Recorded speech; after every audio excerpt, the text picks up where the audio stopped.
Well, good morning and welcome to those in attendance as we have returned to Detroit and Ford Field for our annual Media Day activities. And a big thank you to Detroit Lions President Rod Wood and the entire organization for hosting us. We stepped away from Ford Field last year as they underwent a renovation. As you can tell by walking around, the renovation took what was already a great facility and made it even more fan-friendly and grander. It's a birthday of sorts in Detroit today.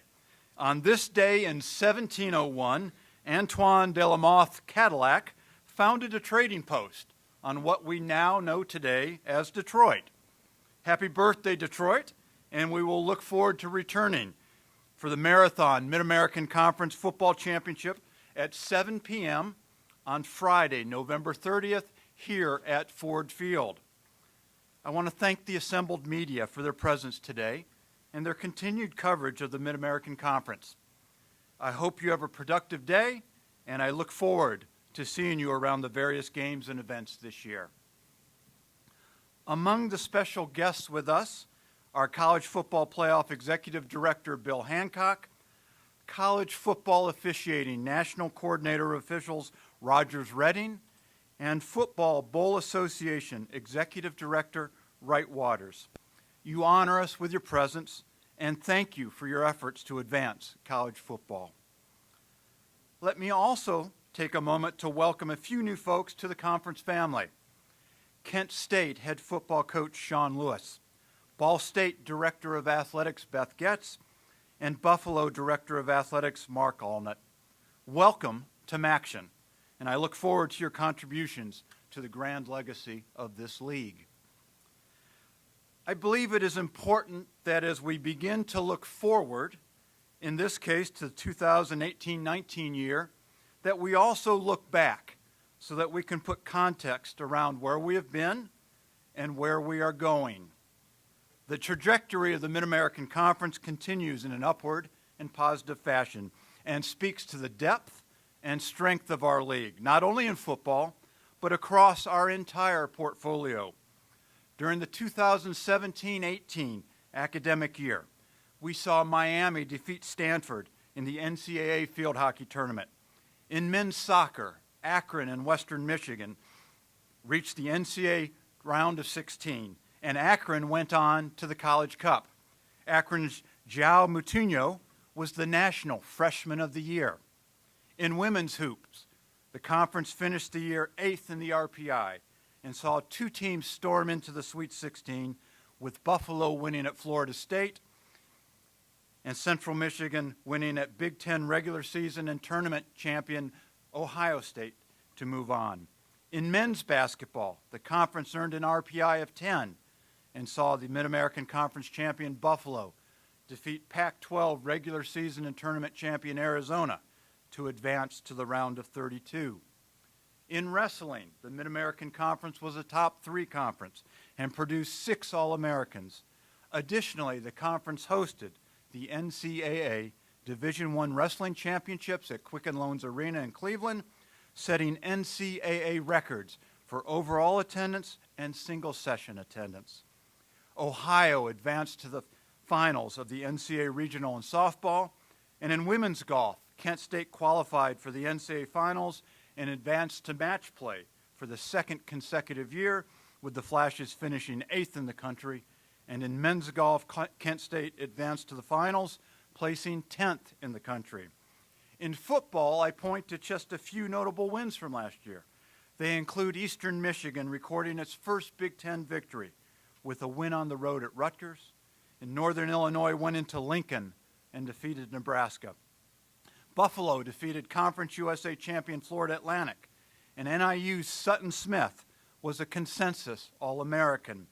From a broader perspective, look to the NFL and the tremendous impact being made by former Mid-American Conference players. The leading rusher in the NFL last year was Kareem Hunt from Toledo, while the leading receiver was Antonio Brown from Central Michigan. And this will mark the second consecutive year a former MAC football player is inducted into the Pro Football Hall of Fame, with the induction of Randy Moss in just a few weeks. In football, and in all of our sports, we have high expectations.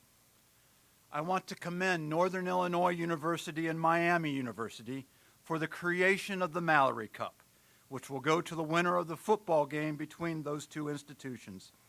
The cup will honor former Miami player and coach and NIU coach Bill Mallory, who left an enduring legacy of success, integrity, and honor. Well done, and I am already anticipating the November 14th matchup between those two teams. Only 3 years ago during this address, the Mid-American Conference asked that transfer rules be reviewed, especially the rules requiring a student to obtain permission before being able to accept athletic aid at a new school, and the rules dealing with graduate transfers. Earlier this summer, the NCAA approved the first change in transfer rules in over 2 decades, when it changed the rules from a permission-based system to a notification-based system. Under the new regulations, a student will no longer need to seek permission and instead will be responsible for providing notice, at which time their name will go on a national registry, identifying that individual as being able to be eligible to be recruited by other schools.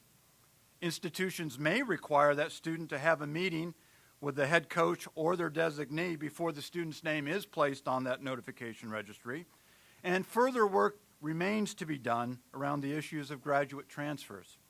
However, the changes made to date are significant, meaningful, and appropriate. Earlier this summer, the U.S. Supreme Court issued a ruling that cleared the way for states to implement sports wagering. Since that time, there has been considerable debate over what that means for intercollegiate athletics. As early as last year, our membership began discussing the possibility of more widespread legal sports wagering. Like our colleagues in other conferences, we will continue to watch and monitor this matter. I would note that although legal sports gambling has been limited in the past to Nevada, based on feedback from law enforcement officials, illegal gambling has been occurring for years in virtually every city and on every campus.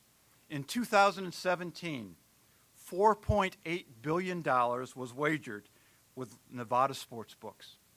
It is estimated that somewhere between 200 and 300 billion was wagered illegally.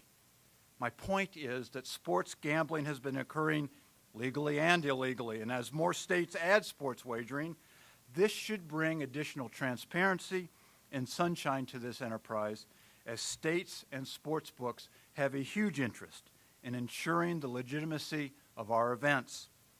More work is necessary at both the state and federal level to ensure consistency of laws across our states. In addition, serious consideration should be given to the question of whether there should be wagering on non-professional sports. Where will the line be drawn? Is this only intercollegiate football and basketball, or will it include virtually all college sports? What about high school sports or youth league sports? Will wagering only be permitted on point spreads and outcome of events, or will prop bets on single plays be permitted? All these issues have ramifications that need to be carefully considered by our governmental representatives. Some time ago, 5 or 6 years ago, I believe, the Pac-12 conference raised the issue of mandating injury reports in select sports. While the discussions did not result in any action at that time, in light of the advent of legalized sports wagering, the need exists to again consider the implementation of a participation report as opposed to an injury report. We need to consider HIPAA and FERPA rules in the development of these policies, and transparency will be imperative.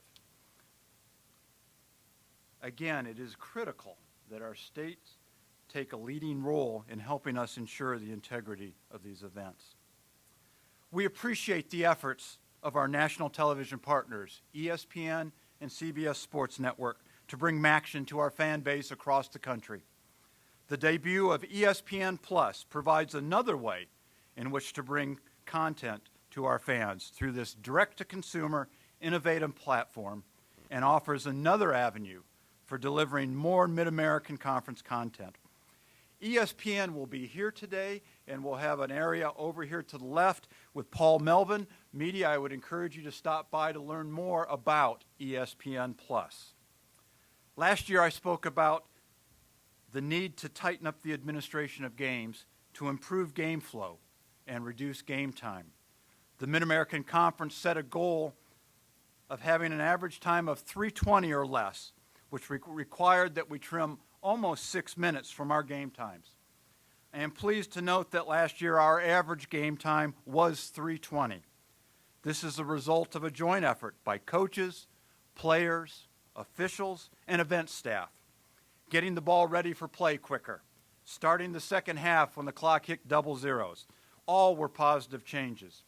In addition, the Mid-American Conference introduced a TV timeout clock, which allowed fans in the stands, players, coaches, and officials to track how much time remained during timeouts.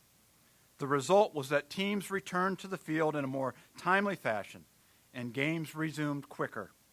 Several other conferences will adopt our innovation and begin utilizing TV timeout clocks this season. Game flow and game length will continue to be a point of emphasis. 20 years ago, Bob Gennarelli joined the staff of the Mid-American Conference.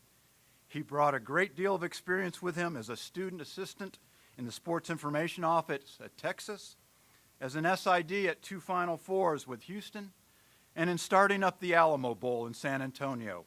And during his tenure with the Mid-American Conference, he has been involved in virtually every area of our operations and currently serves as the Deputy Commissioner and Chief Operating Officer.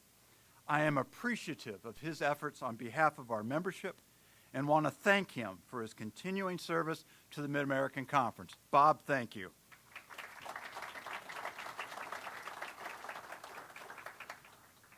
One week from today, Bill Carollo, the coordinator of football officials for our officiating consortium, will be awarded the Golden Whistle by the National Association of Sports Officials. Bill officiated football and basketball at the Division I level, ultimately becoming an NFL official and serving as a referee in 2 Super Bowls. He has served as the coordinator of officials for our officiating consortium for 10 years, improving the quality and professionalism of our football officiating, not only in our league, but across all of college football. Congratulations to Bill on being awarded officiating's highest honor. For a number of years, I have said that the Mid-American Conference and its membership are the pirates of the CFP and FBS. Our ships or our stadiums are not always the largest or the shiniest, but we are manned by highly motivated crews, players and coaches who carry a chip on their shoulder, who demonstrate an anytime, anywhere attitude, and if respect is not freely given, we will earn it and we will take it. In past years, I have emailed a copy of the Mac Jolly Roger to a school when it won a non-conference game or a bowl game. This year, we will take that a step further. I have provided the Mac Jolly Roger to each of our institutions and have asked that after each victory, home or away, that flag be run up the flagpole and remain there until the next game. I hope we develop a fun tradition of players, students, boosters, whoever, taking part in this collective victory celebration. Let's collectively fly the flag.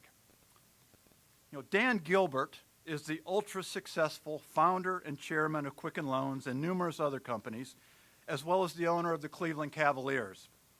Through his efforts, he has helped in the transformations underway in Cleveland and in Detroit. And he has a wonderful quote about Detroit. Mr. Gilbert said, quote, "I think Detroit is where muscle meets brains," unquote. That is a perfect description for what it will take to qualify for our championship game here at Ford Field and ultimately determine who will take home the trophy. It will require a combination of brains and brawn, of passion and heart and ingenuity. We will gather here again in 4 months to discover just which team that will be. The poet, Rainier Marie Rilke, wrote, quote, "And now let us welcome the new year, full of things that never were," unquote. Every game presents a new opportunity, a chance to do what has not been done before which is to attain victory in each individual contest. And that is the beauty and the majesty and wonder of intercollegiate athletics.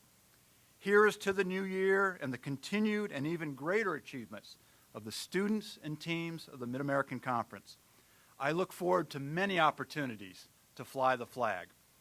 And now, as is our tradition, let's open it up for a few questions, and I'll kick it back to Ken. Again, a reminder, please raise your hand, and we'll get questions around the room here. Please state your name and affiliation. Elton Alexander, Cleveland Plain Dealer. How are you separating a participation report from an injury report? How do you see that? Yeah. The distinction might be in an injury report, you're probably giving more specific information as to what the injury is, if there is an injury. Participation report, we may be just saying this player is not participating, may not designate whether it's due to injury, eligibility, whatever the case may be. The question is going to be, with our HIPAA laws and FERPA laws, to what extent we can go into that. Is that by percentage? Excuse me, is that by 50% he won't play, 80% he won't play? Or you know what? We haven't gotten into the detail of all that yet. We'll have to figure those things out of whether it's a probable, possible, similar to what you see with the NFL, but change some of the language around it. Good morning, John Wagner, Toledo Blade.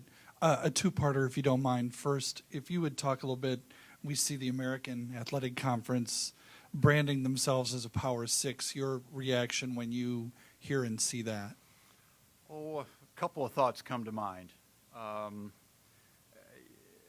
really think back to, I love history, and I think back to something Abraham Lincoln, when he was debating an issue with his cabinet, and he uses the story of a young boy who would ask the question is if he had a calf. And if the boy said, if I say that this tail on the calf is a leg, how many legs does my calf have? And, someone would say, well, maybe it has 5 legs then. Well, no, the answer is it's 4. Just because you call it that doesn't make it that. The challenge with this Power 6 stuff is it's undefinable. Go to the NCAA rule books, not in there anywhere. Go anywhere else, there's no definition of it. What we've unfortunately allowed to happen is we've taken a governmental or a governance designation at the FBS level, autonomous and non-autonomous, and morphed it into somehow, some way, something that people are taking to mean a qualitative designation on the field. And so I get what they're trying to do. And they're trying to fight back on this idea that just because we have this governmental designation doesn't mean that we're not a quality team. I would, let's look to what Central Florida did last year. They had a great year. Good for them, and bang the drum on that. What we did with Western Michigan or Northern Illinois years before. The fact of the matter is the top teams in our league or other leagues can play with anybody in the country. And somehow, some way, we have to continue to fight back on this labels being slapped and there ought being an automatic deduction in people's minds on that. If you can play, you can play. We should let it play out on the field. Related to that, yesterday at the Big Ten meetings, Commissioner Delaney, I don't know if he did it on purpose or accident when he was talking about Power 5. Instead of calling it P5, he called it A5, assuming for autonomous 5. What would be your reaction to that? Well, I think if you would talk to most of the commissioners, they don't spend a lot of time talking about Power 5 and Group of 5 or whatever the labels are. Kind of are what they are, and they go out and play. The public, media, others, we've taken these labels and run with it. Again, it gets back to let's just go out there and play.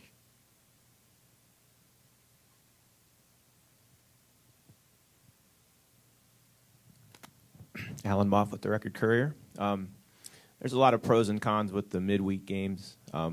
Fully understanding TV and the value with that, but has there been any discussions about any changes that might be made moving forward with those? You know what? We've been doing midweek football, I believe, since 1999. So, yeah, it's an ongoing discussion. But we've also just recently entered into a new contract that takes us out another 9 years. As I sit here today, I don't anticipate changes. We try to be responsive when we can. One of the things I would point to is a number of years back, a number of those games were kicking off after 8 p.m.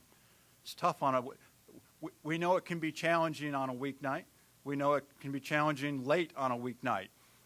ADs came to us, said, can we get those kickoffs earlier? I believe the last 2 years, more than 3/4 of those games are kicking off somewhere between 7 o'clock or earlier, things like that. You know what? We're asking our fans once or twice a year for home games, come out and join us. It's a balancing act. We get that. By the same token, we have a really unique vehicle that's given us a chance to give national recognition in its own time slots to some great players and great coaches, and elevated us from a regional league to a national brand. And we've got to respect that. Jason Arkley, Athens Messenger. In regards to the participation or injury reports, what kind of timetable are you looking at there? Is that something you would like to have installed for 2018? Yeah. Does it need to go to committee for a year? You know, and the second part, what kind of feedback, pushback are you getting from the 12 gentlemen in the front row? Sure. It will be something that comes out of the NCAA Football Oversight Committee. They've had one discussion on it and did not put forward a proposal for immediate action. My sense is it'll be something chewed on over the course of this year because one of the questions to be answered is this just a football issue? Is it a football basketball? Is it football, basketball, field hockey, volleyball, etc.? Not to take it to extremes, but that's the level of detail we're going to have to get into.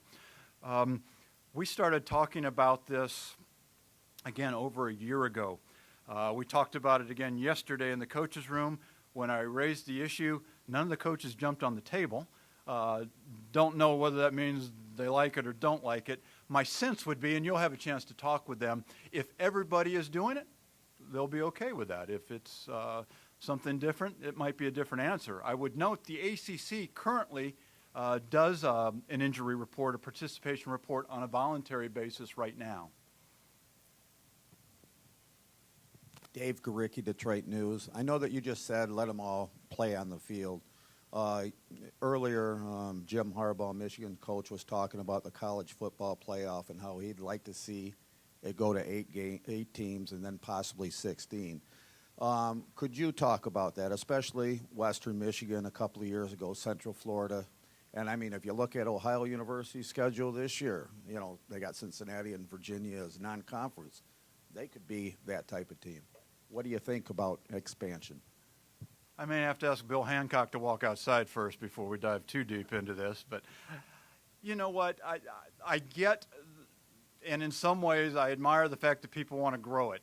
If I put on one of my hats, I'd say, sure, grow it. That would be great. The flip side of it is we've got a lot of things we got to balance. One, we need to make sure we do everything we can to protect the value of our regular season. And having a limited and very special postseason or playoff really brings value to each and every game of the regular season. We've got some calendar concerns. We don't want to blow up the bowl system. We like what we're doing with it embedded in and around the bowl games. We like the postseason opportunities facilitated by our many bowl partners. And so we have to balance all of those things. Yeah, it's an easy answer to say go to 8 or more. There's a lot of ramifications to that I don't know that people always grasp on. Does that mean that somewhere down the road that couldn't occur? I suppose. But it's one of the lessons we learned with the BCS is to be very cautious in making changes to the system you have, especially when the system's working reasonably well. Doesn't mean there's not noise in and around the system. In fact, we ought to be disappointed if there's not a couple of teams each year who aren't really disappointed that maybe they didn't get into it. So it's a work in progress. We're going to go ahead and have John take a pause. We're going to ask all of the West Division.